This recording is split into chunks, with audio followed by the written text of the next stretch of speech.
What is going on, everybody? Welcome back to another week of Rocket League action here in the Esports Collegiate Conference. I'm Catnator, and I'm joined today by Oliver Bass. What is going on, my man? Not too much. I'm excited to see a little bit more collegiate Rocket League action. There's so many teams in North America at this point that we got to make sure that everybody's got different conferences to compete in, including our first teams up here today. Excited to see who we have competing, as we got a couple of series to go through, and, well, you know, always excited to kick it off when it's a little bit of a Michigan rivalry, if you will. Yeah, Michigan rivalry. We'll table that chat just a bit later, as we'll start with the schedule. What you could expect to see going through the rest of this season. It's 8 weeks of regular season round robin action. That's going to lead us in to the playoffs. All that action will be here on the stream every single week. So make sure you are tapping in, guys. Coming through, we're on the 27th, week number 4, makeup week 10-4, week 5, 10-11, 10-18, and 10-25 to close off the regular season. That'll lead into, of course, the start of the championship. A lot still going on here. We got weeks on weeks of action at this point, but I think the big thing that we're going to have to look at right now here, Cat, teams got to make sure that they are starting to get prepared for the end of the long haul here. If you haven't been able to establish yourself through the front half of this, unfortunately, the back half may not be any friendlier. You got to make sure that you are every one of these games a single moment at a time. For the first two teams that we've got coming up here, I think that's going to be extremely important. Yeah, absolutely. And you talk about the fact we're halfway through this season. Let's check out the standings as it currently sits here in week number 4. As Bass mentioned, we got, of course, the Eastern Michigan University, Central Michigan University matchup that we'll get to check out here on this one. That's going to come with the 13th place at the moment, EMU versus the 8th tied CMU. It currently sits Ball State dominant in Valorant. They're 5-0 as it sits as of yesterday's standings. And today we get to see them 6-0 in Rocket League as well. So they've been dominating the conference wide, going absolutely ridiculous. Kent State behind them, undefeated as well. So they're tied up there for first. And then, of course, we've got the rest of the gang battling it out. Akron, a squad that Zeppelin said could be the #1 squad in the conference as of week number 1. In week 4, 4-1. So those odds definitely solid. The chance is definitely there. Remember, these teams are playing 2 different best-of-5s today. So there's plenty of room for movement even in this week's standings. Oh yeah, plenty of room for literally any of these teams at this point. Again, we are halfway through it, but that does not mean that we have passed the halfway mark, especially considering that we do have a lot of teams that are kind of stuck in the mid-pack right now. As you can see, 4 total teams, all with 2 wins right now. Only a handful of them a little bit above that. So if you're looking to get into the top 6, if you're looking to push towards that top half, the upper echelon of the teams around, still plenty of room, still plenty of movement. I'm looking at teams like WMU, Ohio, BGSU, CMU, teams that are a little bit behind the pack at the moment, but if you can catch up to, say, NKU and IU, there's 100% a world where you can see yourselves through the playoffs. Yeah, looking at that bottom side of things, you know, you got to make it to the top 8 if you want your chance out of this round robin. EMU, UBuff, if they want to step it up, it's got to start this week, and it's got to be wins on wins. Not sure what the tiebreaker will be. If it is, though, in round differential, you got to win, and you got to win clean, Bass. Oh, 100%. It's one of these things where every single game that you take really does matter, especially when it comes down to tiebreakers. If you have 2 teams that are going to be head-to-head, you're going to have to focus on games. You're going to have to focus on if you've been able to play them, especially when you have multiple teams that are already around the same win mark. Getting a win in a head-to-head is going to be all the more important. WM go up against somebody like CMU, all of a sudden, it gets a little bit awkward. So I'm hoping these teams are really going to be able to establish themselves through the back half of the season, like we said. But before we get there, we got to make sure that we wrap up the first half of it here and now.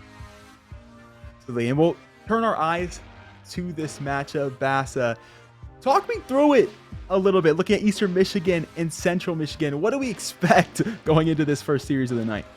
Eastern Michigan and Central Michigan are on, I would say, 2 different playing fields right now. Again, we talked about it. There's a couple of teams that are in the middle of the pack that are trying to make sure they can push through to playoffs. One of those teams is going to be that CMU squad. They've only gotten a couple of wins so far, but they at least have gotten those couple wins. In comparison to EMU, Eastern Michigan University, who, unfortunately, Cat, up until now, have yet to be able to win a series. They've taken a couple of games, but they need to do a little bit more. So if they want to even keep themselves in contention, they need a win here tonight.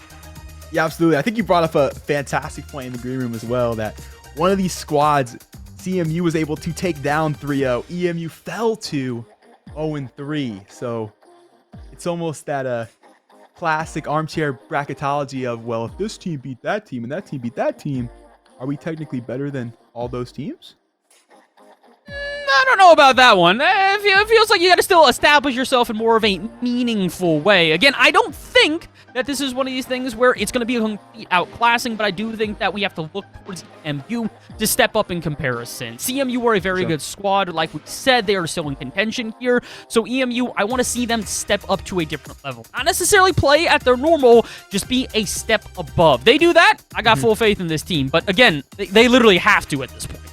Yeah, it's do or die time as we get into week 4 of the season. So if you want to push the issue, you got to do so here. I will say both these teams coming into this conference have been pretty active when it comes to social medias, when it comes to off-season events as well. So both these teams in great late CRL events.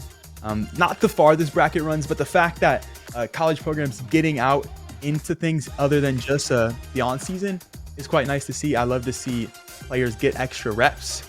And especially get the squad together, get the chemistry cooking before you start the actual season is quite nice.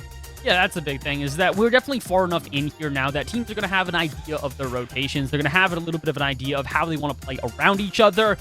Really, I would say we're also going to start to see the star players shine for all of these teams. So I'm going to keep my eyes peeled. If there is anybody that stands out, you're going to very much hear me speak about it. But I think we first have to see the players play in order for us to talk about it. Yeah, we'll jump in and see the players step on to the pitch now. It's game number 1 here of the night. Excited to see what these two teams have got to bring to the table. Like we said, Central Michigan here in the blue is going to come into this one the favorites, but it is not guaranteed that they're going to take the win, but this will help them. 9 seconds in, and Shizik already finding himself the first goal. This team wasting no time. It's an awkward touch for K-Money, and Shizik more than happy to eat all over that one, splitting the water on the top of the goal box, and that's goal number 1 here of the series. Not too surprising to see Central Michigan coming out the gates firing. Like we said, this is a team that is expected to take this series, but it's more the resistance we do see out of Eastern Michigan. And again, the reason why we say the expectations are not just because of the series that have been won here from Central Michigan, but also who they've won it against. The two teams that they've been able to take their wins against, BGSU, as well as also, let me see if I can find the other one, Ohio here, are two teams that EMU have actually lost 0-3 against. So it's not great looking at the odds here. These are two teams that have been won by Central Michigan versus an Eastern Michigan that weren't even really able to put a dent in their opponent. So hopefully this is where things turn around, but Kat, like we said, they kind of have to, considering how far we are into the season. And that early start, not super helpful if you are the EMU side. Still just the 1 goal. There's plenty of room to play with here. Just get comfortable and get comfortable quickly. Trio not wanting to let that happen. An early demo down to the goal box. You push that one away rather quickly, but there's no control here. It's easy rotations. Trio back on it. Excuse me. I want to get to the crossbar. Does get cleared out early. Whoop, and it doesn't get cleared out too far. Right back into their hands. 2-0 here, 3:48 to play. Unfortunately, it's a little bit of a defensive error, but credit where it's due. Baku quick to that ball and just surprises the defense. I mean, that's 2 demos to set that up as well. The way CMU is holding deep into the offensive zone, not giving any room for EMU to breathe. So much so they don't even let them sit on the pitch, Bass. No, not really. It kind of just feels like this midfield presence is locking them in and slowly suffocating until there really is no more room for error. Speaking of room for error, can't be one here. Miss off the backboard, and that's another goal for Shizik. Minute and a half into the game, 3 goals onto the board. Shizik will find their second, and that one easily getting sent past that last defender. And yet again, it's that midfield pressure. I mean, as you talked about it, you saw the play develop. It's a bit hard when we're trying to give the corrections here to this Eastern Michigan team, who I wouldn't say have made many errors so far. They're even putting on good shots on the other end. Mason ripping one on target, but they got to be careful here. It feels like the pressure that is being built out at midfield that we've been talking about, that midfield presence, is really making it difficult for them to avoid making errors on this back end. Considering that we're already down 3-0 at this point, they need something to get them back into this game. A passing play like that through center had the abilities, but unfortunately, Central Michigan very well prepared for the task. I love how they slow the ball down there. Eastern Michigan not getting antsy, even though they are down. They need 3 goals. They recognize we've got time to do it. Slowed the play down, found a nice infield pass, just couldn't quite convert it. 55 to go, though. Plenty of time for them to try and convert something, but they need to make sure, again, defensive blunders, unfortunately, cannot be a staple, and at the moment, too many wide-open goals being given away to Central Michigan.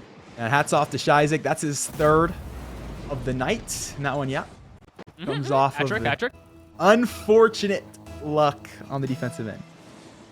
Gotta step up a little bit. And it doesn't feel like this first game is necessarily going to be representative of the entire series. It does feel like Eastern Michigan, the further they've been in this game, the more offensive chances they have had, the less errors that they have had. But little touches like that can't quite happen in a series like this. Like we mentioned, Central Michigan would love to take an easy win here. And if the shots keep going off the bar like that, they might find it a little bit less difficult than previously anticipated. Another good approach from Eastern Michigan, but still no goals to show for it. Close, but still no cigars for EMU. There's some comments to be said and getting looks. There's another one. That one sent wide to the post. Probably the best chance we've seen all night, squandered away. Oh, it's completely open. Unfortunately, they're just a little bit behind the ball. When you're rushing in like that, you can tend to put a bit too much power on it. Same thing here. K-Money sends one to the backboard, but nobody there to receive. Instead, it's actually a whiff that turns into a complete counterattack as Trio gets the first touch. Follow-up shot on target from Shizik, but K-Money back in time.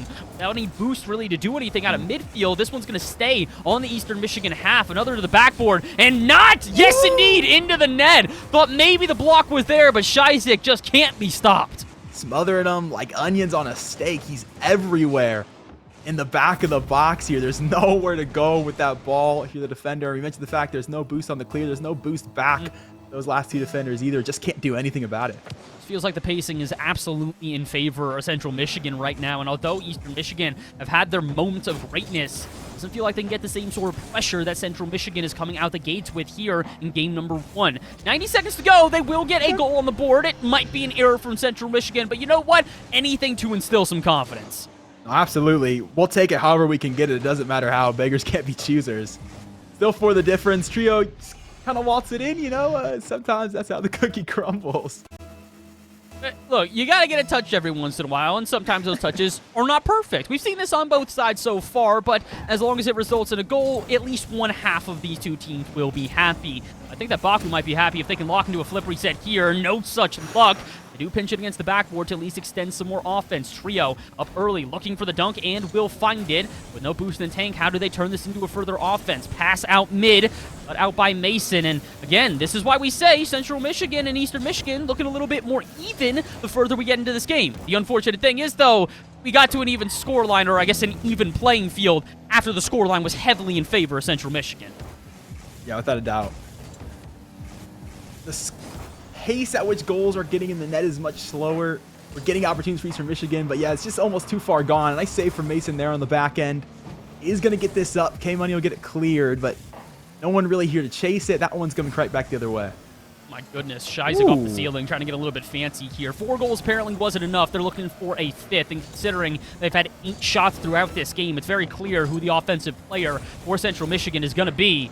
Eastern Michigan, though, needs a star-studded striker to step up if they want to keep this series competitive, because Game 1, while it did start to get competitive, it started far too late. 20 seconds to go. At this point, we were all but wrapped up for Game 1. Kat, I'm interested to hear your takeaway, as Eastern Michigan, again, looked good during the back half of this game, but front half needed some improvements. That's what I'm really interested in, Bass, is going to be the shot differential when we go to intermission here, because I feel like the shots are a bit closer than what the scoreline may have foretold. Some good looks from Central Michigan to set things up, but I mean, talk about Eastern Michigan, we're able to get out the zone. We saw those nice infield passes. We saw some looks that came a little bit shy of the post. It's not like they weren't able to get in the attacking zone and make valuable shots. It just, they couldn't put them in the net. They couldn't put him in the net, and I think it's due to a couple of different things. I think part of it is the pace of play, like we mentioned, the fact that Central Michigan just looked quicker than their opponents there. So many of the times when the shots were coming out from EMU, they were diving onto the ball, just trying to get a touch. And when you're playing at Mach 7 speeds and you're not used to that, sudden your touch goes a little wide, goes a little high, just goes a little bit off in a way that you're not expecting. And on top of that, it feels like the transitions were never utilized as a team passing play. We saw it a couple of times where some good shots were ripped on target, but many times it felt disjointed in midfield where one player would have some space and kind of panic and rip one on target. You got to be a little bit more thorough than that, especially when Central Michigan have proven they have a good defense. Yeah, I think that's a great point, bringing up that they're trying to play at a speed they're maybe just not quite used to. It does make it feel like if I've got a shot attempt, I've got to take it. There's no better scenario for me. And I will say we saw a couple times EMU able to slowly work the ball on the sidewall and find it in field. But I believe when I say a couple, that might have just been one instance. So yeah, the speed of it suffocating, the midfield rotation a bit suffocating. But that back half of the game, they got it close. And they can keep the goals down early, they've got a chance in this series. Oh, Shizek, though, trying to take away any chance possible to start off this game. We're into game 2, and already an attempt at a double flip reset is found. So Central Michigan might be feeling themselves a little bit here, but a quick silence would be huge if Eastern Michigan can find an early goal. Already, though, I do like the midfield presence that is being developed from both teams. No open space, even some good saves on the other end. Mason making a save early. By now, we were already down a couple of goals for this Eastern Michigan side. Improvements already being shown here in game 2.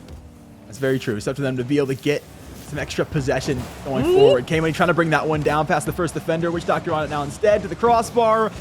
The shot opportunity gets cleared away, and that's everybody up now for Central Michigan.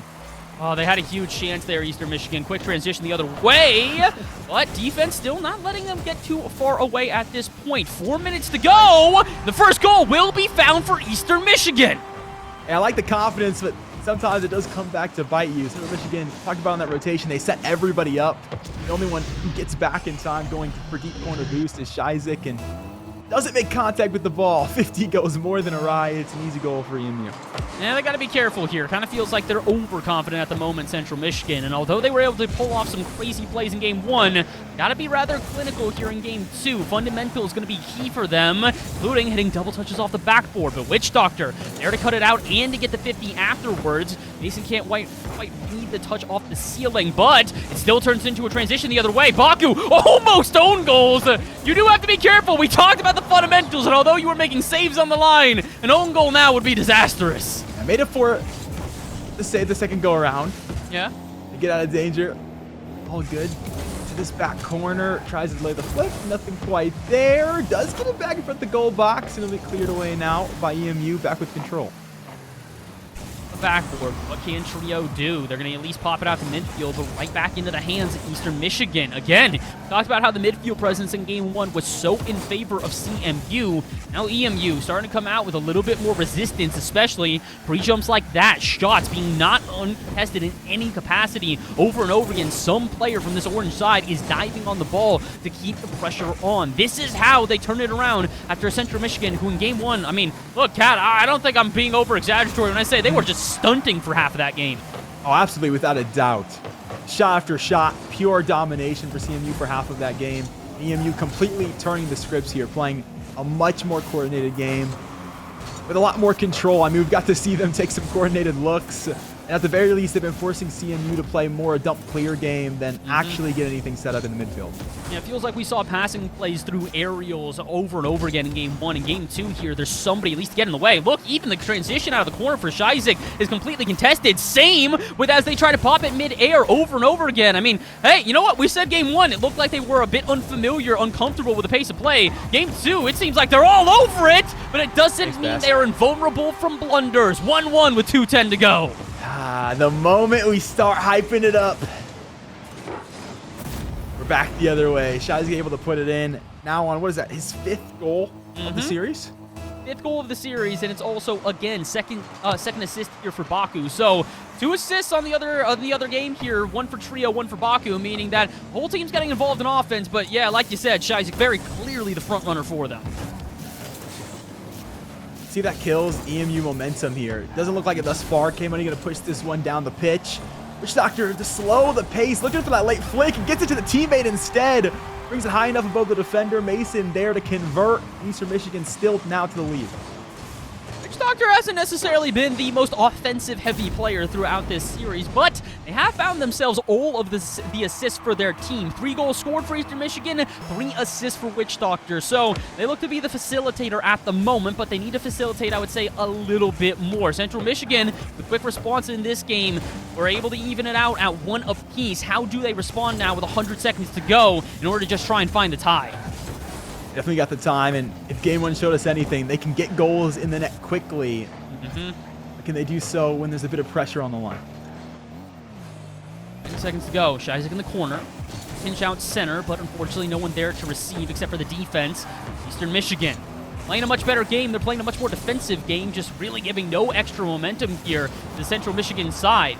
Doesn't mean that they're earning possession. They've got to try and stop them on the counterattack. Flick with a little bit of a pinch. This should turn into a shot on target and blocked out by K-Money, but for a second there, it was looking a little bit scary. Oh, and it still will be for Eastern Michigan. No contact on the pre-flip, and that'll tie us up. That is a terrifying finish that comes off the 50, one that does not work in EMU's favor. I mean, single-handedly sets things up. Trio just there to finish the job. Minutes go. Plenty of time here for Eastern Michigan or Central Michigan. Try and find themselves the win. If you're Eastern Michigan, you're kind of banking on taking a win here at this point because, like we said, team has not been able to win a series so far throughout this ESC season. So, they're hoping, if they really want to get a win, they can at least tie this game and then work from there. A reverse sweep for your first series win is a lot harder of a task. That's why CMU also want this as well. They know they can win this game. They probably win the series. And bump plays like that could be the key to victory. But unfortunately, no contact. So a redirect center will have to do it if not for the shot off the bar. Just barely off the bar. Almost a demo, almost a shot. Neither quite going to find their way in. CMU going to slow the ball down just a bit. We'll try to get control prior to the clear. That's a shot on. And a big save from Baku just at the bottom of the box. But they got to do a little bit more here. 10 seconds to go, and it still feels like the pressure is on for Eastern Michigan. Witch Doctor just completely Goomba stomping the opponent, but do find some room to breathe. Pass out to the opposite corner. This one will hit the ground. We have an overtime, game 2. Go from a massive score differential in game 1 to OT in game number 2. You cannot understate the flip in the script here from the orange side of play. They need to do a bit more. It's great if you flip the script, but it's not great if the ending of the script is still the same result here. A CMU, like they're starting off strong. Decent amount of offense, but a bump on Trio could cause some problems. Baku's got time in the corner, but here comes the Eastern Michigan offense, trying to find at least a shot. Dives into the corner, leaves Trio without any boost, and Shizek has to be up early. Met by another player here for Eastern Michigan, and the pressure still stays on. This orange half unrelenting, but they sent the third man. That means the net is open, but the shot isn't there. That's why. Can they get back on rotation? Certainly can. Baku, the seas part for him, and that's a goal straight into the net. No trouble. Oh, unfortunately, it's been the same motif over and over again here for Eastern Michigan. The pressure comes on defense. They think that they have found the clear necessary, and then when it goes just a little bit awry, it's right back into their net. Central Michigan find themselves their second win in a row. Well, I think you can do the math. Casters do struggle a little bit with math, but they get one more win. That's the end of the series. It certainly is. 2 + 1 is 3. Fantastic job. Round of applause all around. I had to use my notepad to put that one together. But as it currently sits, all right, same result, yes, but a much different game from game 1 to game 2. Speak to me just a little bit about the differences you see in play. I think the pace of play has not necessarily upped itself, but it's been out if We're seeing CMU come into this one with obviously very fast pace of play. This is what we said they were going to do. And then in the second game, it feels like EMU adjusted to that. They were playing a lot more even. They were able to get to these balls so many times. We were trying to see a clear off of that Central Michigan half, and an Eastern Michigan player was already up in the way and colliding with the ball to keep it on that blue half. They got to keep that up. They keep playing like that. I think they got a great game here, but Kat, their defense has to be careful. Too many blunders in that game that gave away easy goals. Yeah, I'll say they look more confident, willing to go up for those deeper contests. The issue is, though, that confidence, when does it lead to arrogance? When is it too much? When does it put too little back in terms of your net? And that's where I think we see a few of those blunders which lead to those 2 goals. I think that there's absolutely a possibility here where not only do they correct that, but that they come out the gates firing here as we start up game number 3. And I would say they kind of have to. Again, game number 1 started off with Central Michigan having some momentum, and they ran with it. Game 2, Eastern Michigan got the first blow, and they were able to keep the momentum even the rest of the game. They do let this one get too far away from them. It may be a recovery day the rest of this series, but that series could end very quickly. Game number 3, potentially the final one, if Eastern Michigan can't turn this series around. All right, for EMU, do you send everything up? Do you full send it and hope for the best? Or do you relent just a little bit and get back to the defensive ways? Look, I'm always a fan of sending the baby in the bathwater. You got to send the house if you want to find victory. And Central Michigan do exactly that. Beautiful 2-tap here out of the corner to set up Baku in center. That's a great look. Full control for Trio. Hold it just on the top of the grill of the car as well, making sure nobody is contesting that ball. Unfortunately, the contest starts to slip further away here from Eastern Michigan. They're down by 1, but they do have 4.5 minutes. But like we said, last time when Central Michigan found some early momentum, kind of turned that into confidence and rode it all the way to victory. If we can't find a quick response here at Eastern Michigan, it's going to be a much tougher game than the second. They are trying to heed my words and find an equalizer, but flick the other way. Baku, a little bit high. Where's the rebound? Straight into Trio, who will send it back center for Shizek to hold on to. 50-50s aplenty. Baku, shot on target. Maybe not. A little bit off, but the offense unrelenting, and eventually it'll pay off. This is making me nervous, Bass. This is suffocating. I mean, the infield into the extra teammate, into Trio as they look it off the crossbar, so Shizek can finish the job up top. This is scary. They've got all three involved, and they are firing on all cylinders.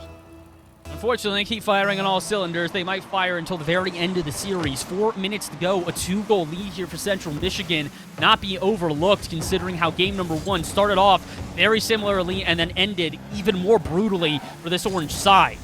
Like we mentioned, plenty of time to go, so as long as they can keep up this pace of play, continue to get some opportunities here or there, eventually something should drop into the back of the Central Michigan net. As we've also mentioned, they got to start hustling quick. You do not want to give extra momentum to a Central Michigan who are already cooking with fire. Yeah, absolutely. We've seen what they can do once they get the burner activated. And EMU, you can see him start to inch forward here, working a bit of those bumps, trying to find some demos to create opportunity. Will it be enough with 3 minutes to play? A good shot on target, but it's not going to result in anything here. Maybe some extended pressure. Good touch from Mason out at midfield, but Baku much quicker than their opponents to the second ball here. Now it's going to get a little bit of offense to be built.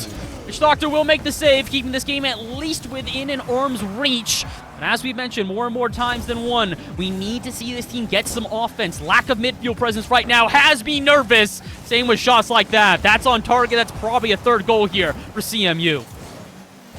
Ball comes off the car a bit harder than Shizek probably expected it to. Baku going to keep it in play, though, to his teammate. Oh, it's set perfectly in Trio, just a little high in terms of the angle. That one's coming back the other way. Witch Doctor trying to keep this one on top of them. Keep a quick juggle to see if they can maybe turn it into a flick. Coulda, woulda, shoulda. Thing of the past here is now we're at the back half of this ball game, and it's still a 2-goal, almost 3-goal lead for Central Michigan. They're relentless over and over again, transitioning into this Eastern Michigan half and immediately putting a shot on with authority. Looks like Eastern Michigan got to take a playbook out of their opponent's book right now because they are not getting nearly the same offensive presence. And Shizek might show you what to do with said offensive presence, looking for a bump on the backboard. But no luck, as Witch Doctor will still keep us within at least a somewhat close game. I love the extra dimensions CMU's play. If it's not a touch, it's a bump. They're guaranteeing they're getting something. If it's not a touch, it's vision denial. Just somebody stepping into the way. That's a bump. That's a goal. Straight into the net. Shizek sets it up. Takes the defender out the picture. It's easy for Baku after the fact.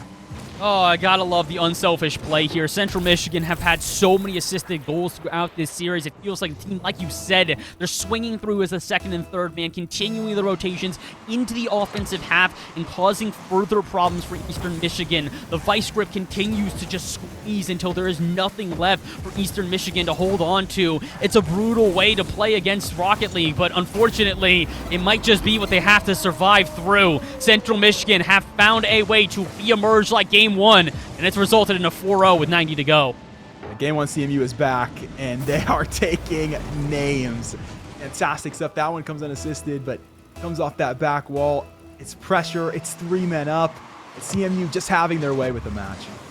Unfortunately so. It feels like Eastern Michigan for game number 2 had a chance, but that's why those second games are so crucial. If you can get yourself a little bit of momentum, you can ride it into a bit more of a closely contended series. And there's still a way. 80 seconds, that's the first goal. Hey, I've seen it done. There's time. This team's got to work fast, and they got to work clinically. Can't miss an opportunity to have to agree with you. If they're taking any sort of offensive pressure, you need to make sure they immediately either turn it into a shot or, well, I guess in the best case scenario, a goal. Could find something here. Witch Doctor out center was going for a couple of bumps and bruises, but unfortunately it wasn't quite communicated to his 2 other teammates. So now, as they approach a bit of an elongated stay on offense. Can they find a shot? Off the backboard and down. K-Money's there, and so is his teammate, Witch Doctor, to get another, and the lead cut in half. Hold on a minute, EMU not done just yet. It's K-Money to set it up for Witch Doctor, who just gives it a tight bump on into the net. It's only 30 miles per hour that ball is moving at when it finds its way in on target. A minute to play. They need a goal every 30. They've just done the first. Oh, and they might have another. Witch Doctor for the hat trick. And from 4-0, less than 30 seconds ago, it's a 1-goal ball game. So it's about what can your team do, and it's do or die. And so far, the Doctor living up to his name. He's resuscitated the team. He's given them just a 1-goal disadvantage here. An early kickoff has them looking for more. Oh, and K-Money good cut out at midfield. Where's the shot? They look like they were going to try to go for it themselves, but Mason out at midfield getting bumped means there will be no extension to the offense.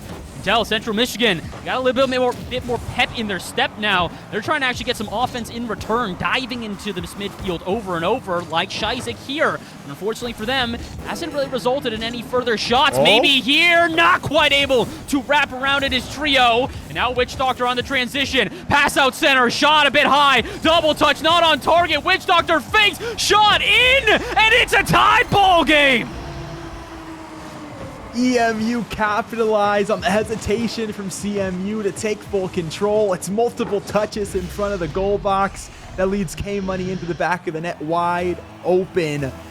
It's 4-4. It's 18 seconds. We may be looking at overtime here in game number 3. I cannot believe what I am witnessing right now. 15 seconds to go, and we might see a second overtime like you said. Central Michigan shown some heroics so far. Can they do it again? Shizek trying to dunk underneath. Out at midfield, Baku will keep this one up. Who's there to receive? Trio. It'll spike to the ground. Game number 3. Do or die here for Eastern Michigan if they want the series to stay alive. Team that hasn't been able to find a series win just yet. Have all the momentum in their camp. They've scored 4 straight, and they find themselves one more. Mason up first. Has a chance against Shizek. Was trying to go for the fake. Tried to stall him out. Not one to fall for it. Oh, and the demo is causing a bit more problems here for Eastern Michigan. No. That's out mid, and there's no one home. We go to game 4. Eastern Michigan with 5 uncontested to turn this game around. This team just found the holes, and they made their name in them. K-Money gets the run and doesn't stop for anything. Eastern Michigan will take it 5-4. And talk about a scoreline to lead into the reverse sweep. I am astonished right now. I do not have words to describe what we just witnessed. I've seen a lot of comebacks in Rocket League. 5-0 within a minute, that might be a new one for me. But heck, if that's how they're going to do it, it's going to work. EMU, you have now found a way to get back into the series. Only issue for them, Cat, is they now got to do that 2 more games straight. Yeah, but I mean, talk about the momentum that this team is going to play back in with. I mean, they came through, looked dominant at the end of that game. The only thing we got to talk about, Bass, is where is this energy in the first 2.5 minutes? They just keep coming into these games and letting Central Michigan get uncontested aerials, be able to live in their half for extended periods of time. The offense just kind of stays there for so long, and that can't happen. It just can't happen at this point because, look, you got a 4-goal comeback once. Do not think on getting it again. It is very rare, and if that's your plan of attack here, I might suggest, a couple adjustments. Yeah, absolutely. I mean, this team showed us they can keep up. They've shown us twice now that they're able to. We got game 2 all the way out to overtime. We got game 3 all the way to overtime. And this team walks it all the way back. I mean, you obviously can compete if you believe enough in yourself to do so. It's almost like a switch gets flipped after going down early that, hey guys, let's just, screw it. We're down anyway. Let's throw everything we've got at it and just hope for the best. You got to have that confidence immediately into the game. Oh, and they do have that confidence as we get into game number 4 here. Unfortunately, shot's just a little bit off. K-Money, though, flip reset in the bag. Can't quite use it, but we appreciate the ambition there. It's a nice attempt at the play. I was going to say it would be all for nothing, though, if that net is completely open. Witch Doctor, though, back in time. Drop down pass. No one there to receive. K-Money will pick it back up out at midfield. Aerial over the final player. Can they dunk it in? No, not quite. Baku to make the save. As tight as it gets. will remain scoreless here in the first 30. Witch Doctor looking for some control. Shizik breaks that up rather early. Baku has a look on. Hard defense from K-Money, though, going to send that one away. Doesn't stop the push just yet. It's on for Trio. No one home to answer the call. They'll just look to regroup in midfield.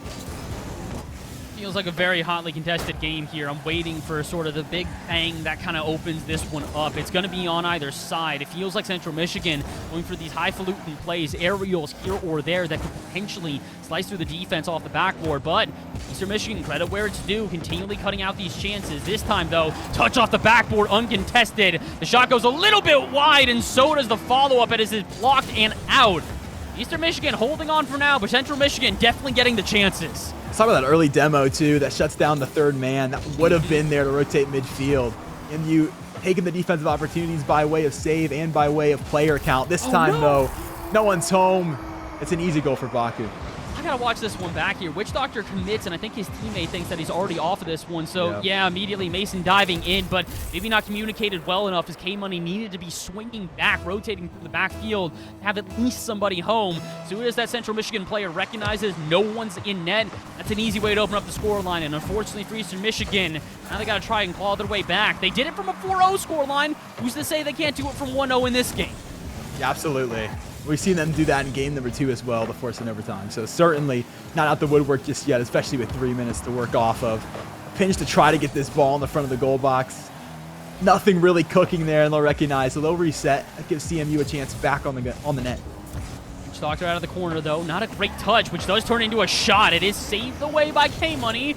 Is solid, but they need to get this one off the half and cleared of any pressure. Can't quite do that here. Baku a good 50-50. Trio to pick it up. Tries to get a pass out center, but maybe miscommunicated as Baku pops that one up high where Shizik technically can turn it into a shot, but kind of feels like all for naught here. A lot of build-up without any final result for Central Michigan as they've lived on their opponent's half for most of this game, but still only have a single goal to show for it. I want to see this EMU team fight a little bit scrappier at the early parts of these games. I mean, we see them pull off of 50s. We don't see them put the extra player offensively. Just go for it, boys. You know you're good for it. I mean, look, they kind of have to. They don't have another option. They lose this game, they lose the series, and they're realizing that because they're lurking a bit upfield. K-Money staying right in front of the net and punishes on a weak clear. We finally see this team stick around long enough to create some opportunity, and it's led them to an even scoreline. 2:19 left to play. We're all tied up in this one. And EMU certainly hoping to get the goal in next, and they will not do so. The dreaded kickoff goal. I'm actually surprised we haven't seen one up until now, but Witch Doctor maybe just not expecting Trio to dive off of that play. And also, I probably would imagine not expecting the pinch off the ceiling to be that perfectly into the net. Unfortunate scenario here for Eastern Michigan, but they're going to have to dig themselves out of it yet again. Another tie the goal here, and with 2 minutes to go, they have plenty of time to do so. Infield pass. That one's going to go to the back. Awkward touch from Baku breaks the play. Central Michigan looking to reset here, and they've done so nicely, recouping that one to the back wall. Gives them a chance to still play this forward. That's from Shizik here. Trying to just kind of dish this out to his teammates to keep some possession. Kind of feels like Central Michigan right now. And playing with their food a little bit. Recognize that Eastern Michigan are going to be desperate to get goals here, so they'll force them into the challenges. They have no need to dive onto these balls. They can just kind of wait and see if they can find an opening based on the over-aggression that this orange side is having to respond with at the moment. It's working out. They've wasted time. 90 seconds to go, and the lead's still in their favor. Yes. Maybe even further, if not for a Mason save and a good follow-up from K-Money. The ball's still there, though, and eventually it will not find the back of the net. Huge save. Good composure from Witch Doctor. Composure indeed. That's a tricky save. It's got to be slow. It's got to be methodical. So many times we see players blunder that look. Not Witch Doctor. Patient enough to get the job done, holds on to it, and gets his car enough in the way that second shot attempt can't go through either. Tries to be the mid-pitch, has all the room in the world. That one, though, wide post, EMU bailed out. Barely bailed out on that one, though. It didn't feel like it was missed by much of a margin, and unfortunately for them, despite the miss, has not alleviated the midfield pressure that continues to be unrelenting. 45 seconds to go. Eastern Michigan not only need a goal, not only need an offense, but they just need a break out of their half. They will find no such luck. Trio keeps it in again and even dunks the next player. Looking like desperate times here, Kat. We got to see something develop here for this orange squad. They're ready to play off of desperate times indeed, and not much of it. Isaac will take it forward. There's a bit of time with that. That's 10 full seconds now off this clock. EMU, the orange side, it's time to send everything up that you've got. Witch Doctor going to try to put it in the zone. Oh! No! There's a chance! Witch Doctor with the fake! No, Central Michigan is going to have to dive. They are trying everything to keep out the goal, but they just can't quite. That's a skill showcase from Witch Doctor on the defensive end, followed by the work offensively. Just hits the brakes, lets them fly by, and that's a wide open net to finish the job close post. And it might be our third overtime in a row. Huge potential here for Eastern Michigan if they can keep the series alive. Oh, but this ball's up. And it's in an awkward position. Pass out center. Baku will let it drop. Rather than risk the counterattack, they will go to overtime to either close out the series or send us to one last decider. Eastern Michigan doing the unthinkable time and time again. Can they keep it a brewing? Witch Doctor early to get this clear forward. Nothing to work off of this one. A demo on the back end too. And we'll certainly have to rotate this one back. Isaac still staying aggressive on this ball, chasing Second it all the way demo. to the corner. And the follow-up shot's a bit off, and nobody's there at mid, but that's a double commit. Central Michigan now get a little bit of an elongated stay that they maybe were not anticipating as the pressure truly mounting. Where's the shot? Not found. Diving in is Isaac to keep it alive. But through 40 seconds of play here in overtime, it has been all Central Michigan offense. One pushed to the back wall. Eastern Michigan trying to find this breakout. They don't have enough coordination to really garner control just yet. It's a 50 that's gone, at least in their favor. They've got it to the back corner. Mason going to try to push for a bit more. He's just pushed it across the goal. Nothing there. Shiza going to bring it away. Trio now to garner control to his teammate. Minute into overtime, and it feels like both teams are realizing what's at stake. They are avoiding mistakes at all costs, continually playing cautious rather than aggressive. I like that out of Witch Doctor, though. Zero boost in tank and nose. I'm not rotating back quite yet. See if I can cause further calamity, and it works out. Eastern Michigan now with their first extended pressure all overtime, and it turns into a shot. An awkward trio who was almost bumped off the line. The shot again on and in! And Eastern Michigan, another way to survive overtime, the second in a row, and we go to Game 5. That is pinpoint. Just right over Shizik, bar down. Not cheese, if you will, from Eastern Michigan. Managing to hold on to things. The reverse sweep almost complete. They've got one more game to do it. Their fourth game win in total this season, Bass. It's not only their fourth game win in total, it's their first Game 5 they will see as well. This is the first time they're able to go a full series against any team, and like you said, this is the time to do it. Just about ready to get to the halfway point here of the season, so in that case, you're hoping you can at least get a single win under your belt and then use the back half of the season as a bit of a comeback path, and I think it's possible, especially considering the Central Michigan team only has 2 wins. Yeah, 1 win and you're already halfway to passing them. So This is huge, Kat. This Game 5 means the world to this EMU squad. Yeah, absolutely. I mean, look at the alternative of that too, right? Don't grab it. You push this team farther up in the standings. Another team that you have to try to lobby back against. By then, it might be too little too late. This Game 5 could be the difference between this team securing a spot at the top 8 to move out or losing it this early, just halfway through the season. So there's a lot at stake here for one of these sides, a team that has garnered momentum all the way back. We saw a 5-1 game number 1, and suddenly we're here in game number 5. Anything's possible. Anything's possible, but if you are an EMU fan, you're hoping that the reverse sweep is the #1 possibility on the board here. Again, we've talked about it, momentum incredibly in favor of this Eastern Michigan side, meaning that they should be carrying some confidence going into game number 5. I'm just hoping that Central Michigan don't necessarily lose confidence because they played these well. They've played them close. It's just been 2 overtimes that barely get away from them. So as we get into game number 5, I think this blue side is looking for some early momentum and offense to really push them to another level. You skin new me for Baku in this one, perhaps? You look good, you feel good. You know, it's the method in every single video game, and it could work out. Trio trying to slide one in. Instead, it's Baku with the new skin, putting one a little bit high, and Central Michigan, 2 huge chances to start off early. Neither one of them on target. Ooh, K-Money just barely in the top corner, able to find that one in time. Solid defensive effort from Eastern Michigan, going to get them a clear. The boost so low in the camp, though. Can they work something off of it? K-Money's got it up high. Mason, a chance for the touch and enough for the goal. Mason stepping up big here. Eastern Michigan find themselves not only the first goal, I would say one that was more or less uncontested here. You can see Trio eventually going up for this, but Central Michigan looking like they might be getting outpaced now. That's an entire flip of the script from what we saw in Game 1. Yeah, I do believe this is the first time we've seen Eastern Michigan lead the series off that first goal as well. So a team that we talked about really struggles in the first half of the game. We don't see them until the switch flips at 2:30, have already put themselves on the map. They might be able to do it again here. A lot of pressure, a lot of demos causing some problems as Trio and Baku kind of collapse on top of each other, so no clear is found.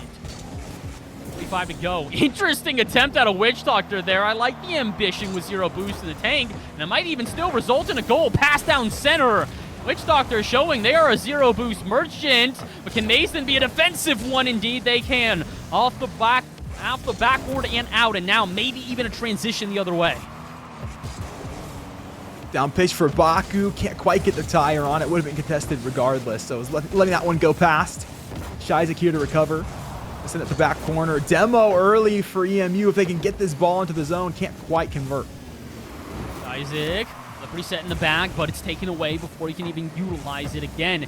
Witch Doctor, who continues to beat the thorn in the side for every single one of these players. And K-Money, unfortunately, not going to be a thorn in anyone's side as they are sent to the Shadow Realm here with a demo that ends all of the offense that Eastern Michigan had been building. Good thing for them, though. They've done more than enough work so far. Almost ate my words. Caster Curse almost reared its ugly head as that looked to be maybe the equalizer. With 2:45 to go, this is maybe the longest stay in offense that we've seen from Eastern Michigan, and they'll double their lead for it. That is heartbreaking for CMU. Is a flip on the back end from Mason. It left the net wide open. They couldn't quite find the touch off the assist. And it leaves the door wide open on the other side of the pitch for EMU to stomp it up. And yet again, confidence for them on the clear, confidence in the follow-up, and it's led them to this 2-0 lead. This is by far the best that we have seen this Eastern Michigan play, and unfortunately, I would be remiss without mentioning this is probably the weakest we've seen the offense here for Central Michigan. They've just had so many chances, but so many of these shots have gone off target, off the bar, and out off the backboard to no second player. They're trying to get aggressive, as you can see. They are trying to coordinate, but unfortunately, Eastern Michigan have gotten away without a single goal against them. And when they do launch into offense, they are here with authority. Witch Doctor looking for the flip reset, cannot find it. With 2 minutes to go, Central Michigan got to start to hustle. That they do. They'll send 2 up here yet again. No connection. The third man finally going to grab it. Look off the back wall. They'll rotate back into it. Do they have anything midfield? Doctor going to set it up for Trio. Read it nicely. Has some space. Will stall it. Looking for the reset. Has it. Ball goes wide. And again, it's another shot that just goes off target. They're coming so close. What about this one? It's blocked out by K-Money. The turnaround, the revolutionary difference between Eastern Michigan's offense in Game 1 and Game number 5 cannot be overstated. We thought that this could be a series where Eastern Michigan just kind of gets steamrolled. The first 2 games made it look like that very much could be the case. And then 2 overtime wins in a row, and now a 2-0 lead going into the final minute of play. Central Michigan, you gotta respond. It's the fact that Eastern Michigan are playing so conscious of themselves as well. They're sitting players back until the very last moment. They're smart about when to really focus these clears. They're not giving CMU any room to work with. They're not giving them a numbers advantage on that attacking side. It's yet again his Trio to push it down. On his lonesome, there's no one there to try to work it back in. Baku gonna look for a bump, but no one there to capitalize. Isaac, though, out at midfield to at least contain this and prevent the counterattack. But Rio may be a bit ambitious with the way they try to defend that. That's 2 players on. Witch Doctor there, fakes it out. No shot found, but more valuable seconds wasted off the clock. 30 seconds to go. This is going to take a miracle if Central Michigan want to find at least an overtime. 30 seconds. EMU just needs to hold on for a quarter of a minute. Can they get this done? Shai's going to try to push the issue. You need a goal and eat it now if you're Central Michigan, and they just can't get the ball out the zone. Unfortunately, I think that the clock has expired too far away from them to where there isn't even enough time left. Eastern Michigan, it's got to feel good looking at the halfway mark of the season. And not only do you get your first win of the season, you do so in a reverse sweep. cherry on top, Witch Doctor to put in another, but it's all but etched in stone. 3-0, 3-2, Eastern Michigan with a reverse. What a way to do it. It's a reverse sweep for them in week number 4. Will it be the reverse sweep of the standings for this squad to get back into things halfway through it? If there's a time to find the momentum, it certainly is this week. And they have done just that. A squad, we mentioned 2 different rosters that CMU has played. They have found the mark in what is 0-3 fashion, and then their opponent 3-0 those teams. But hey, it doesn't matter. What's on the scoreboard doesn't mean anything. The only thing that matters is what happens in this matchup and in this series. Hey, they came out, they reversed it, made it happen. Cool under pressure. They looked fantastic doing it, too. I got to give full credit again. We talked about it. Game 1, looking awkward from the pace of play. Game 2, they correct that, getting overtime. All right, they might have lost. Let's see if they can up their midfield presence. And from Game 3 onward, they found their key to victory. In my opinion, looking at my stats, I think the key to victory also is Witch Doctor getting involved in the offense. Games 1 and 2, they're the assist maker, the playmaker. They get 3 assists on 3 goals. They're trying to facilitate. And they realize that's not enough. They go, all right, that's it. I'm done. Hop in my backpack. Let me carry you to victory. 6 goals through the back 3 games. The turnaround from this player is monumental. Yeah, without a doubt. Monumental in the absolute most extreme cases. Second best of 5s coming through on this day as well. So hopefully this team can take the momentum and work it into another win, their second win of the series.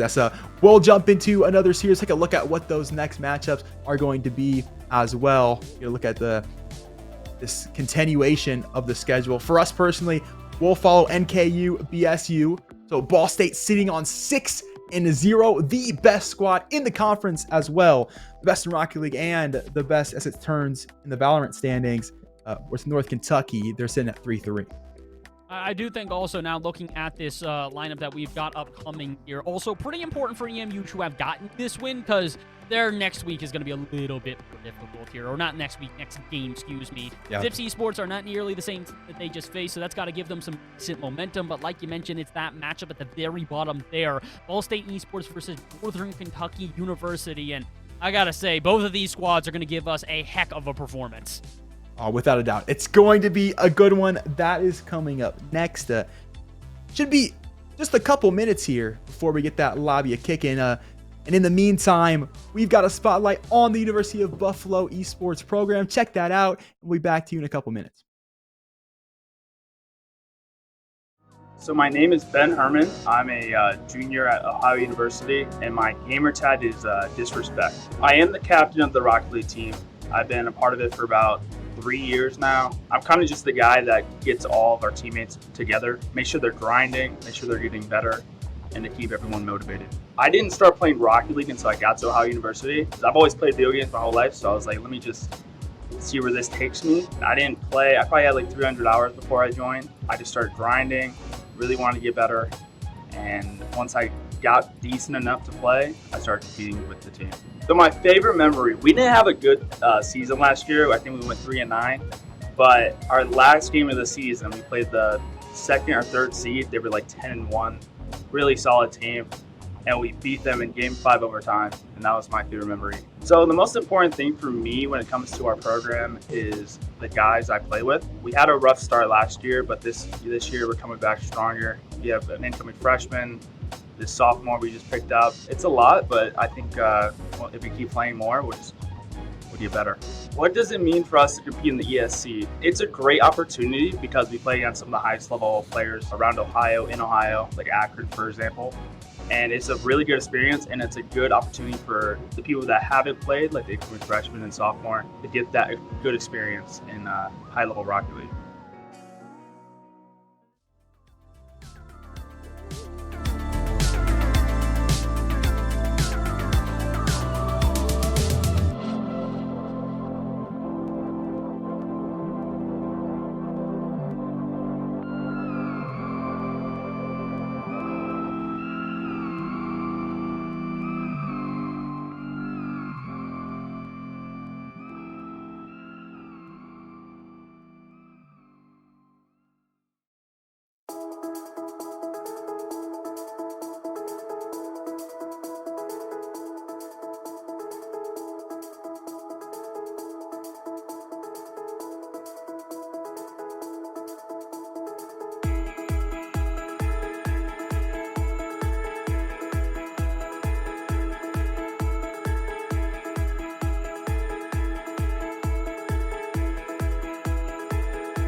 What is going on, everybody? Welcome back to the Esports Collegiate Conference. I'm Catnator, that's Bass. We just had an absolute banger of what was a game number 5 series. Went down to the wire, reverse sweeps, first series wins for some teams here tonight. Of course, now into our second best of 5. We got Ball State University, Northern Kentucky University. Bass, what to expect? Who is winning? Give me it all. I mean, look, coming into this one, I feel like the expectations are going to be Ball State more than anything else. And it's not just that this team has done well so far through the ESC conference, but they are one of the most improved rosters in all of Collegiate Rocket League, in my opinion. Last year, they were a consistent mainstay in every team within Collegiate Rocket League, whether it be some of regional ones or national ones. They were there in every capacity. This year, they're looking to be contenders at the very tippy top, bringing in a brand new player in Oath, a RLCS mainstay, a top 16 repeat player, and then they go, all right, well, if that isn't enough, how about we just bring in another incredibly high-ranked player in Gus? So this team has revolutionized themselves, keeping on one of their veterans in Wova last year, and now kind of revolutionizing the other 2 players to put them into a completely different echelon than what they were last year. And so far, Cat, it's paid off. 6-0. They're looking crazy so far here in SC, but to be fair, I mean, never know. You could see somebody slip up and all of a sudden the series gets away from you. Our last series was a perfect example of that. Yeah, absolutely. I do got to say, though, Bass, the biggest slip up we see from this team so far in terms of series score is 1. They've only dropped 1 game in total throughout this series. So to say they've been dominant is no doubt about it. I mean, Oath sits on 18K worth of player earnings, and it's safe to say that this roster is money.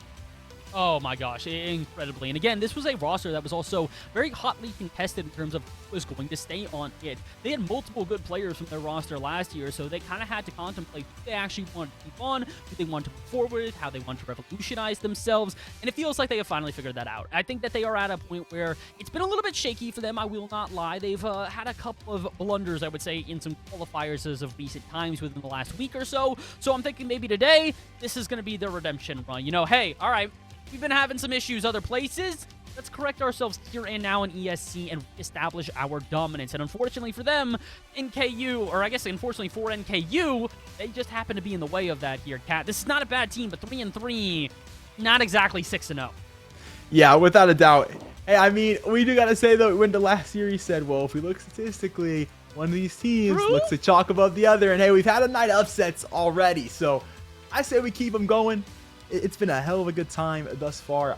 I'm willing to keep us into it. But as we do jump into this game, talk about Northern Kentucky, a squad that's already dropped 9 games throughout their series against the one of this Ball State squad. The Birds looking to fly, we'll put it that way. And hopefully Northern Kentucky can find a cage. I mean, look, Northern Kentucky are a very good team. This has been a team that's been also around Collegiate Rocket League for a very long time. They've played in a multitude of different events that I have seen them in, and the issue with NKU is it always feels like they are this close to jumping into the upper echelon of Rocket League college teams. Unfortunately, they are always just this close. Never that far underneath, never that far above. They're always this close, and if they can put the pieces together, they absolutely do have a squad that is worthy of the attention of the entire nation. Toasty has been one of the most consistent players in all of Rocket League, as well as professional Rocket League. He has been around a multitude of professional events in a multiple different ways. Again, we talk about Oath being the big addition to Ball State. Yep. Toasty arguably has a more illustrious professional career. So, Toasty's been around. The issue is Rickles and Pig Chaos, his 2 teammates, have been hit or miss at times. I've seen them show up for big series, and I've seen them fall asleep in big series. So if they can put the pieces together today, we could have a good series on our hands. But if the 2 teammates do not show up for Toasty, this could be Ball State just kind of flying by like the birds that they are.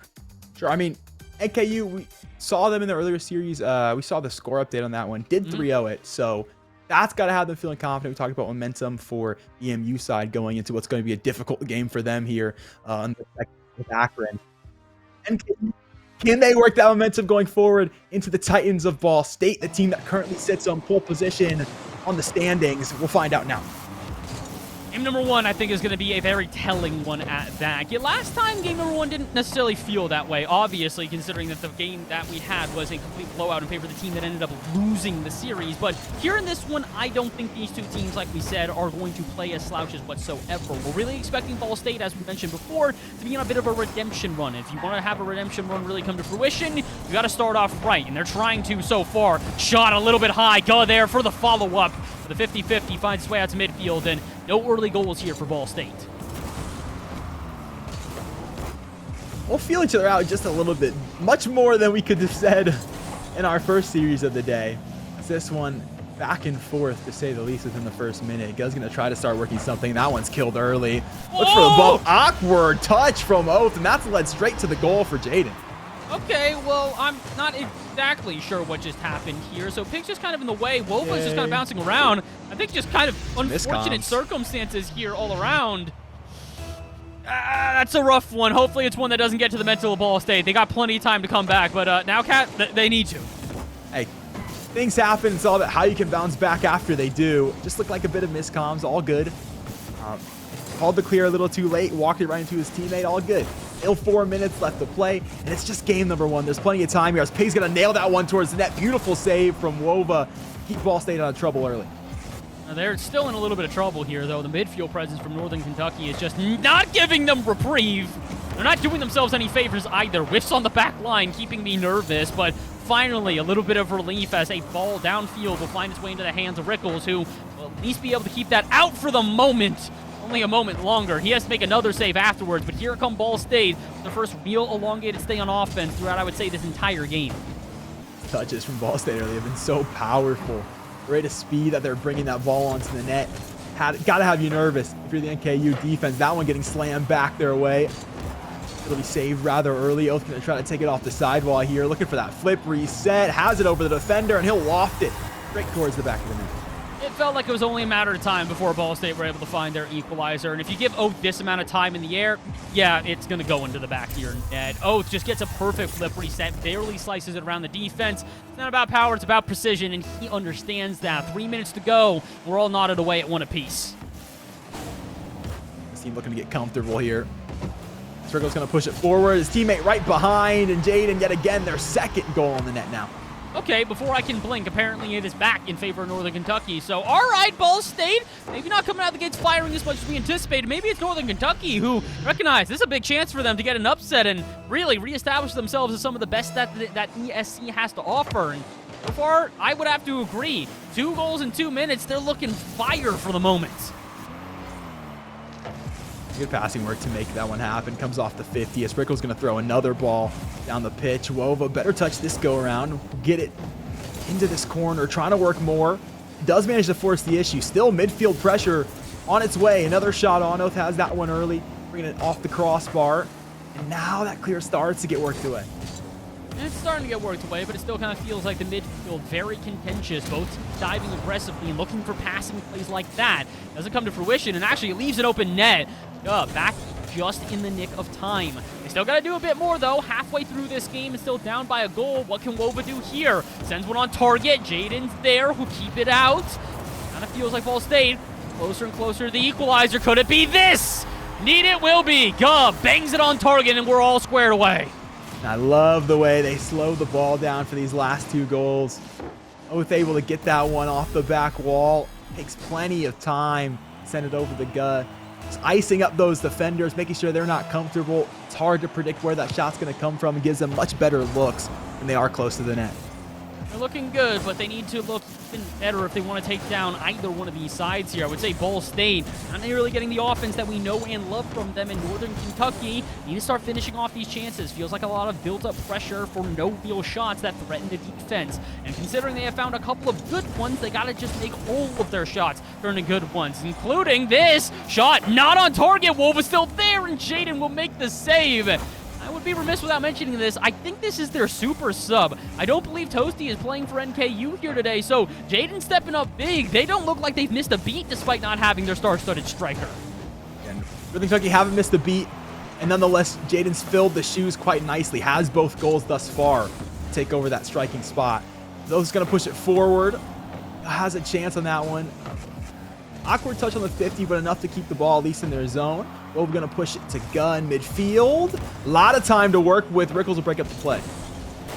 Kind of feels like a lot of interruptions here. Both teams trying to find some feeding out at midfield, but unfortunately, it's not really turning into anything on either end. Again, shots like that, great, but they're not threatening the defense. Rickles is well prepared for that, so it's going to get a little bit creative here. Could be a passing play like this as Wova does get the dunk.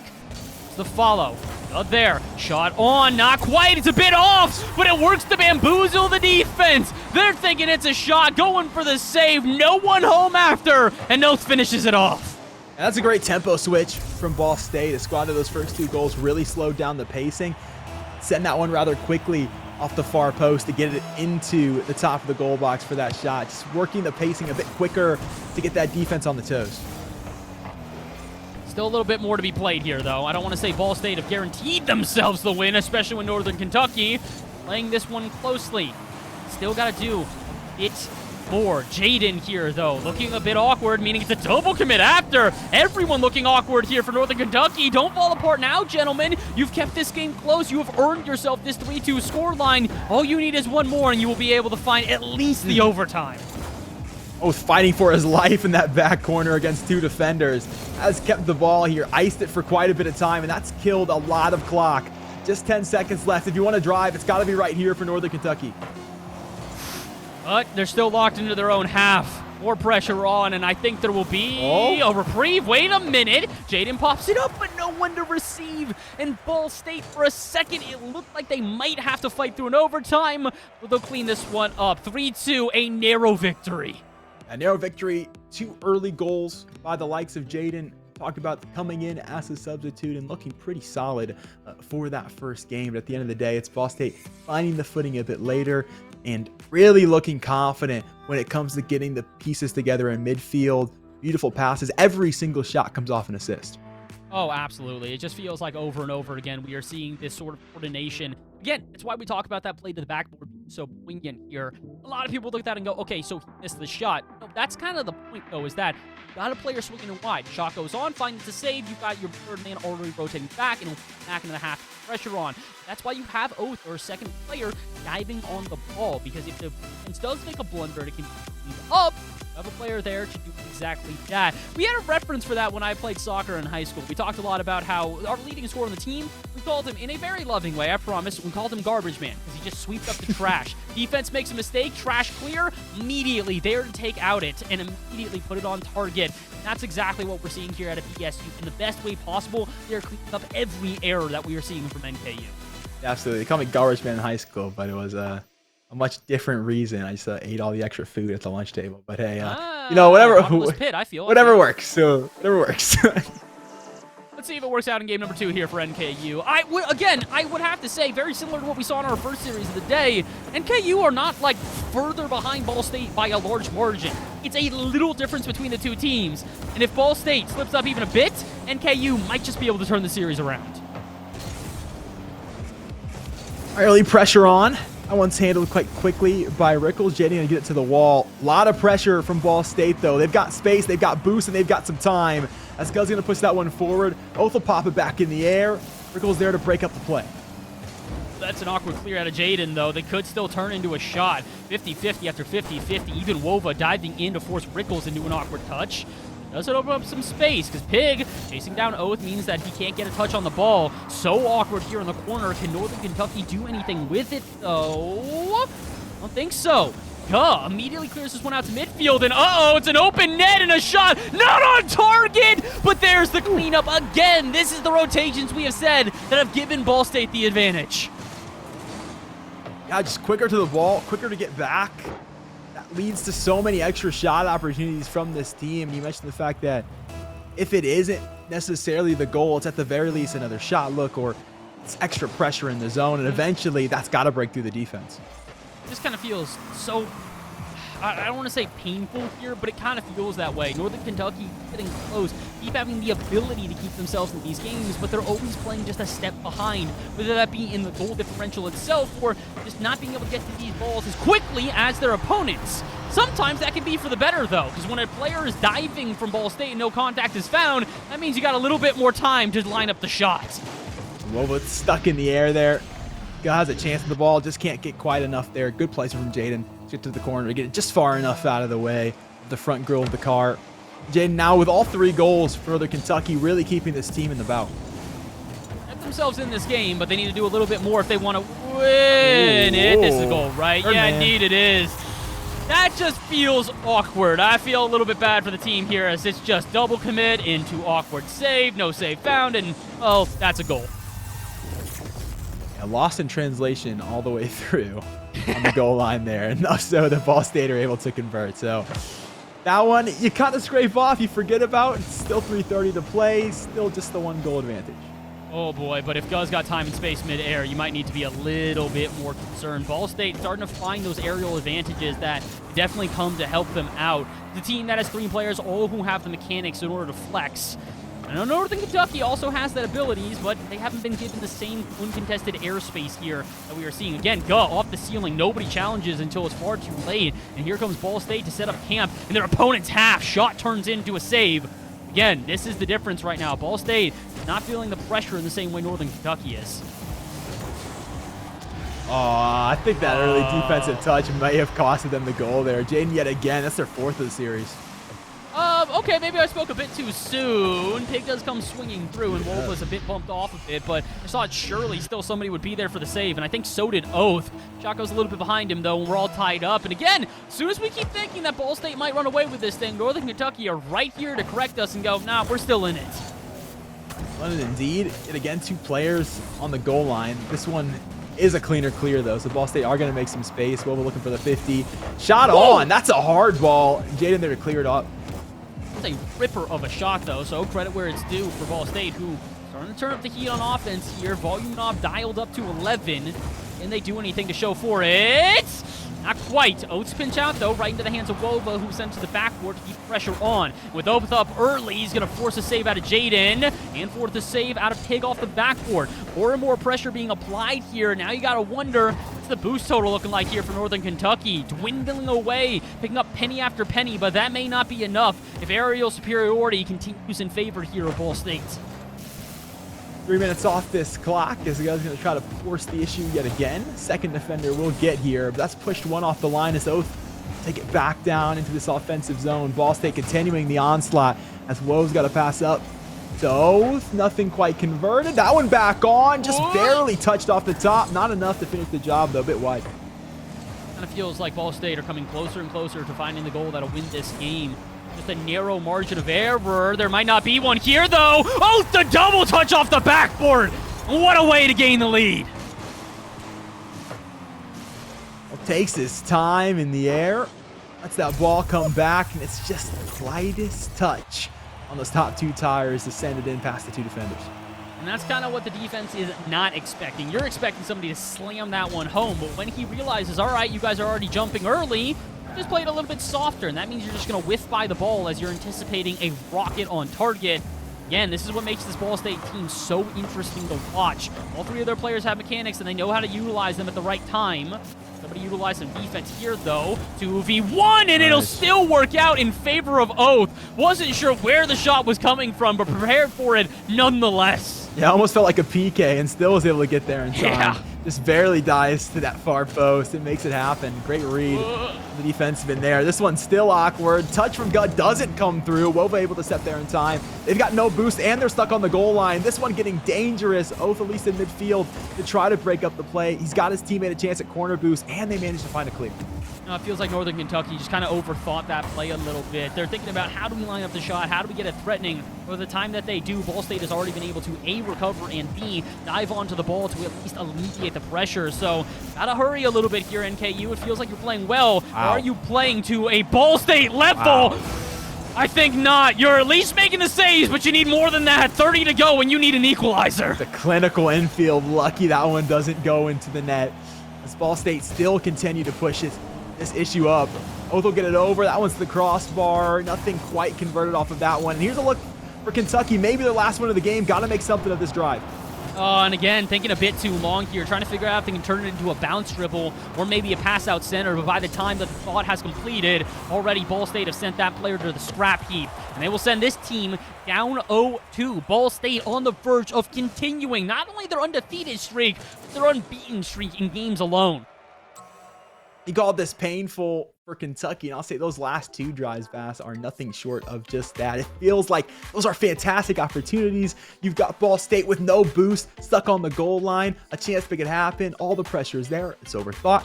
You get another drive back in. You stall it up on the back corner, trying to think of what is the play. Demo comes out. That's it. It felt like those were 2 very strong drives. Neither of them converted them.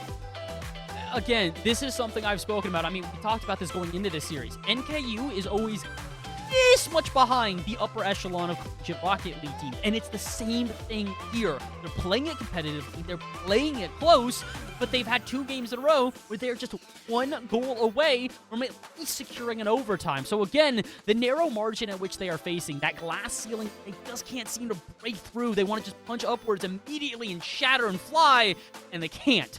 Keep hitting the ceiling over and over, and it feels like they have to here in game if they want a chance to at least show themselves as contenders here in the top 8 of the ESC conference. So I'm hoping that there's a world where we get an extended series, but I'm also going to be very realistic. Ball State look like they don't really want to drop a game no matter the circumstances. Yeah, absolutely. It just feels like that slight leg up, and I don't know. It's like they've got the lockpick. They'll find a way to get the door open if they have to, and they certainly have been brute forcing the issue just towards the very end of some of these games. It's been close, but it has not been quite. Northern Kentucky, can they change that here? Maybe a second reverse sweep for the night on the way? I will hope for it for now. I don't think I'm going to give nearly the guarantee because, again, it was overtimes before going into the comeback that we saw there from CMU and EMU. Here, it's been 1-goal games, but it feels like at the end of these games, we are both been reminiscing about the same thing. We want a little bit more offense out of Northern Kentucky because many times we have seen Ball State close out these games with just not even giving Northern Kentucky a shot.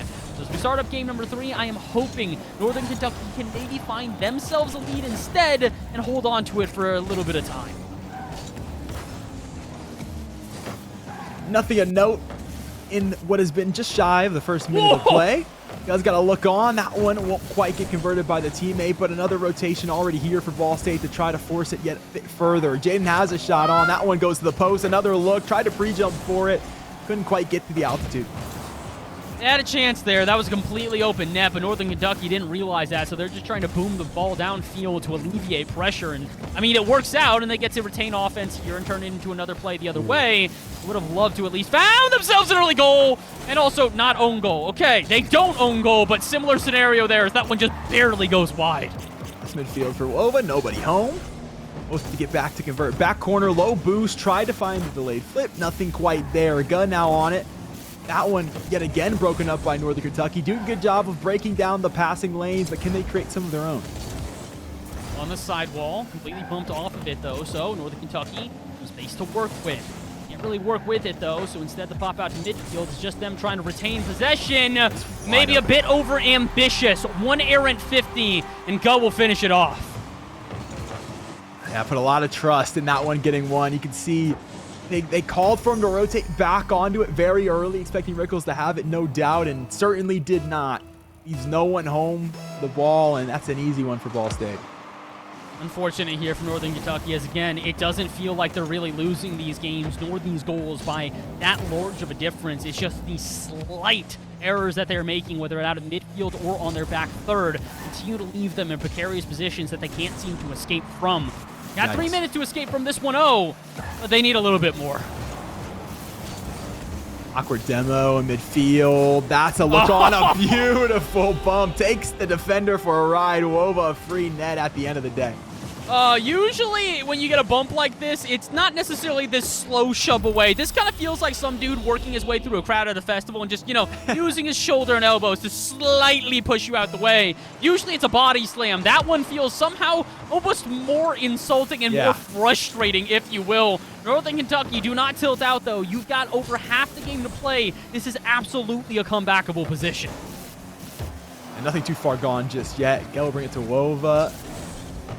Light touch to the back corner, trying to recuperate the defense here. Oath has it on the goal line. Up to Ga. Rickles back. No shot on. No worries on that one. Get to the back corner. Try to reset here. Doubled forward defensively. Not sure they have boost for this attack. Yeah, I don't necessarily know if Northern Kentucky should be putting all of their cards on the table quite yet. It kind of feels like they're diving into a lot of these plays, but they still have plenty of time to try and find some flush on the river. Not exactly what they're doing right now, though. Again, just kind of diving at everything, including plays like this! And it almost works out to force an own goal, but Oath barely able to keep it out. That's the right call, too, defensively. Saves his teammate, the chance of getting flicked. Jaden's going to go wide again. That's the second time off the post. And that's pushed away to a wide open net. All the cards are on the table, and they've busted for yet another goal. Oh, and unfortunately, this is kind of just a complete fake out, too, here. They're not betting on Ga being able to just kind of send this one down Broad Street right through the center. And fortunately, it did. Worst case scenario here starting to arrive because Northern Kentucky, who have kept this series close, it's been a one-goal game after one-goal game, now looking at a potential for a blowout here in what could be the third and final game of the series. They don't get a response. They launch for one there, but the shot denied. Look at midfield for Northern Kentucky, broken up by Wova. Go close, the redirect on the money ball, crashing out for a 4-0 scoreline. And I think at this point, it might just all be written, but not carved into stone quite yet. Break out the commandments and, well, I think maybe say your goodbyes to this Northern Kentucky squad. 90 seconds ago, a 4-goal comeback. Look, we saw one in a minute. I don't know if this is the same sort of scenario, though. Yeah, it's number 11. Thou shalt not beat Ball State with a minute 30 left on the clock. That's a commandment I think all of ESC is going to need to remember at this point as well. It's something they're starting to learn as Ball State looking to go 7-0, undefeated through the first half of the season. And again, we knew this would be a very, very tall kingdom to conquer. But unfortunately, the molehill that they started off with these one-goal games has absolutely turned into a mountain. And if the next minute is the same as the first 4, it's going to be Northern Kentucky moving out of this series, getting swept, and unfortunately not being able to put the mark that they might have wanted. Ball State gonna look to push this one forward. We'll keep the momentum cooking. A close angle for Wova. That one sent off. Down the pitch for Northern Kentucky. Can they just get something in the net? At least bring up the vibes a little bit before this series runs dry. Almost! Oh, I wanted that to go in so badly. The cherry picking off the backboard. Northern Kentucky getting a little bit acrobatic with it. And I think it's because they know they've already found themselves with a somewhat early grave. This game was out of hand a minute or two ago. And now, unfortunately for them, they're just realizing that so is the series. 4-0 will maybe not be the final scoreline, but 3-0 guaranteed. A sweep for Ball State as they move on and continue their undefeated streak. And Ball State 8-0 on the season now, maintaining without a doubt that #1 spot on the standings and proving they are the team to beat in this esports conference. Fantastic showing from them, and the dominance in game number 3 speaks to what a series it was for them. Yeah, that's the Ball State that I know and love. I've seen this team play many a times, and I've seen them do well many a times, but this is the form that I think a lot of us are looking at as they go into this year of collegiate play. They are a very capable team. They have proven it once. They will probably prove it again in the future, and, well, they already proved it here again today. NKU looked like they might be able to keep the series close, but by the end of that one, that was Ball State all the way. Yeah, I gotta say, Bass, I don't know if anyone steps to this team's level. We're halfway through the season. They have not faced a real challenge yet, and they've almost faced everybody in this round robin already. This squad is taking names, and they are letting you know they are going to be the force in this conference. There's still plenty of weeks to go. Lots of movement in the bottom half of the standings, but I would be shocked to see this team surmounted off of that #1 spot. Yeah, I would have to agree with you on that one. Looking at the teams that are in ESC, it feels like by far the biggest competition they will face, in my opinion, will be the Akron Zips. This is a team that has been a staple within Collegiate Rocket League year after year after year. And even here in this conference, they were only able to take a single game off of Ball State. Which again, I mean, look, that's pretty good. NKU, a team that has played in many leagues before, couldn't even do that. So for the Zips, that's an accomplishment. Unfortunately, you're going to have to do a little bit more. Again, the Kings confidently wear their crown, and BSU proved today why they are atop that throne. Yeah, absolutely. Two fantastic series for two very different reasons. That'll do it for us here on the broadcast this week. More esports collegiate conference action in terms of Rocket League October 11th. It'll be right here. It'll be 8 Eastern. You're not going to miss it. Shout out to Bass for stepping in. An absolute pleasure, my friend. Of course, Nola and Parkour in the back. Thank you guys for taking care of business, talking to the players, getting the lobbies set up. You in the audience for watching. It's not possible without you guys. Tune back in on the 11th for Buffalo Bowling Green, Northern Illinois in Ohio. We'll see you later. Have a good night.